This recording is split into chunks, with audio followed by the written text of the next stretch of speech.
War Stories brought to you by Gary Gruner Chevrolet, Buick GMC in Madras.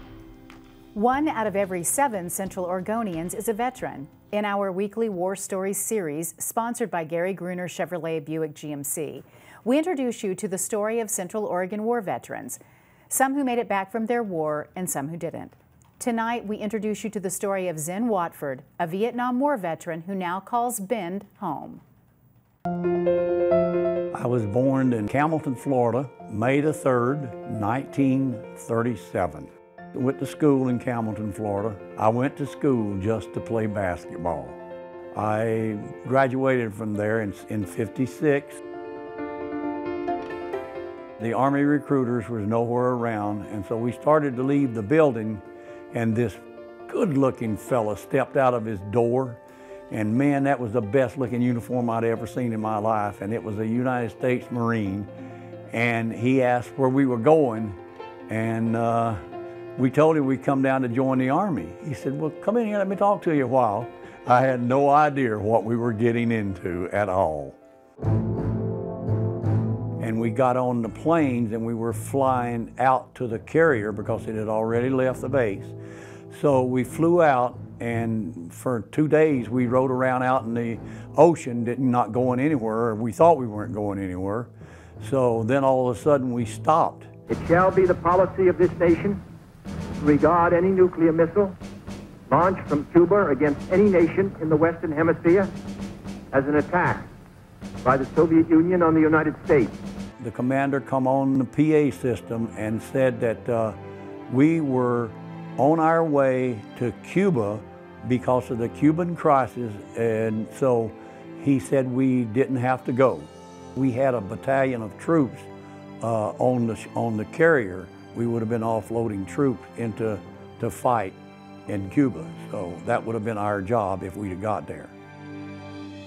And then I offloaded, and when we offloaded, I found out we were in Da Nang, Vietnam, and so that was my first entry into Vietnam, and that was in January of 1963. The crew chief does all the maintenance work on the plane, and he flies everywhere it goes.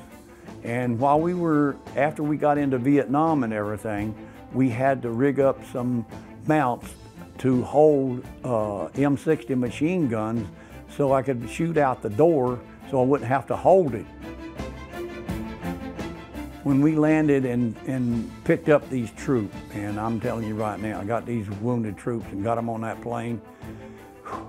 And when we got out of there, what a relief. I mean, I was so scared, and I can still feel it, and it's making me nervous and everything right now, and I'm sorry, but that's some of the things that really bothers me, okay? Sometimes I'd go back to the base and my plane would look like a salt shaker because it had so many holes in it. I've had 250 combat missions and did not get shot down, so I was one lucky crew chief. And got to see the first space shuttle fly off of the back of Boeing 747. Was right there to see that, and that was a history-making thing too for me. I had one hell of an interest in military career.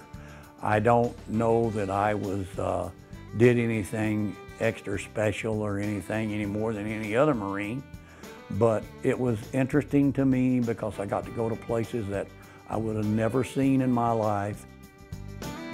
I am 80 years old, and I look back and say, how in the hell did I ever live to be 80 years old? And I've had some awesome experience. I've done some awesome things, and thank God for taking care of me and making sure that I could reach 80 years old. And I have a wonderful wife and a wonderful life, and I have great kids, and it's just turned out to be great for me. I have no complaints. Thanks to Zin for sharing his story, and a special thanks to Gary Gruner Chevrolet Buick GMC for sponsoring War Stories and giving us the time and resources to tell the stories of Central Oregon's war veterans every Monday night on Central Oregon Daily.